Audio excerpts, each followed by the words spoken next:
Your rally in Oklahoma is set for June 19th. Was that on purpose? No, but I know exactly what you're going to say. Well, I'm just asking. It's on the day of African American emancipation. That's right. It's the Independence Day. The fact that I'm having a rally on that day, you can really think about that very positively as a celebration, because a rally to me is a celebration. It's going to be really a celebration, and it's an interesting date. It wasn't done for that reason, but it's an interesting date, but it's a celebration.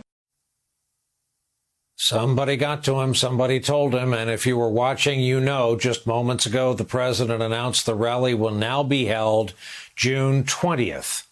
It's a lot to talk about tonight. We welcome to the broadcast Baratunde Thurston, writer, activist, comedian, former producer for The Daily Show with Trevor Noah. Quarantine Life has him hosting his own show, Live on Lockdown on Instagram Live. Also happens to be the author of the New York Times bestseller, How to Be Black. Thank you very much for coming on. We've been looking forward to talking to you. Were you comforted or troubled to hear our president say about Lincoln, he did good while always questionable? Because I got to say, I've always had my doubts about that guy. Yeah, comfort isn't the word I would use, Brian. Thank you so much for having me. Most of what this president does is troubling, if not outright unconstitutional, including comments about an actually great president, Abraham Lincoln. How about these comments quoted in the NBC News piece? President watching people in the streets 18 days and nights, people who will bring about actual social change and are part of a generational, demographic, huge social change in this country. He looks at them and says they aren't my voters. And imagine if Ike hadn't sent federal troops in, if JFK hadn't sent his brother, if LBJ hadn't staked his presidency on it, if they had instead said, they aren't my voters. Every opportunity this president has faced to choose either himself or the interests of the public good, he has chosen himself. The challenge now is we're in an increasingly common moment, at least of awareness, that racism is still real, that police are out of control when it comes to Black people and the use of force. And it's become so safe that the majority of the country, 2/3, now side with Black Lives Matter. It's so safe that Mitt Romney feels comfortable going to a Black Lives Matter rally. It's so safe that NASCAR has banned the Confederate flag at its own events. Yet this president still doesn't feel safe.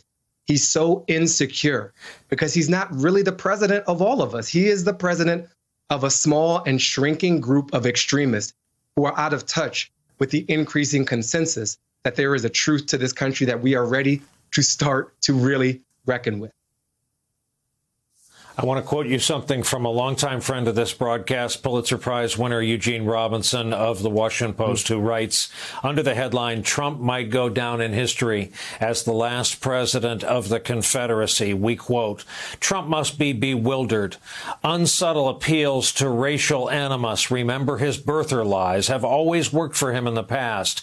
But now he seems to be flailing. If it turns out that the lost cause is finally truly lost, then so is the president who made himself its champion. Yet, Baratunde, I have to say, with so many of our guests, I've been saying that the demographic and generational train is leaving the station. Doesn't this, in your view, leave the president more thoroughly isolated? He is extraordinarily isolated, Brian, and unfortunately that can be very dangerous to a lot of us. But here's the good news. Where there is no leadership at the top of our national pyramid of leadership, there is great leadership on the ground. You mentioned some of this in your show already. Breonna's law is the law of the land in Louisville, Kentucky. No-knock raids and warrants are done.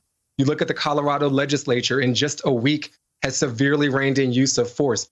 You look at Adidas retweeting Nikes in favor of Black lives. I never saw I'd see the day either of those companies challenged each other and supported each other in such a public fashion. So there is a growing wave here. And as is often the case with national leadership, the people are leading. And so what we lack in the White House, we actually have on the streets. And credit to the Black Visions Collective, to Black Lives Matter, to organizers all over this country who are reimagining what democracy, what citizenship, what participation, what America could and should look like.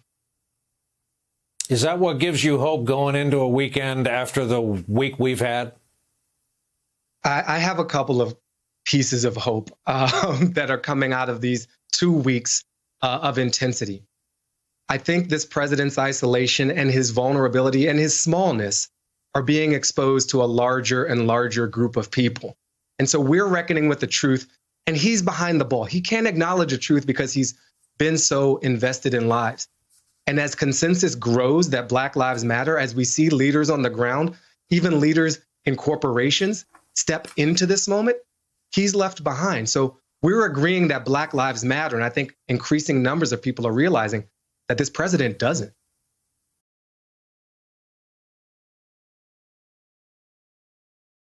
Hey there, I'm Chris Hayes from MSNBC. Thanks for watching MSNBC on YouTube. If you want to keep up to date with the videos we're putting out, you can click subscribe just below me or click over on this list to see lots of other great videos.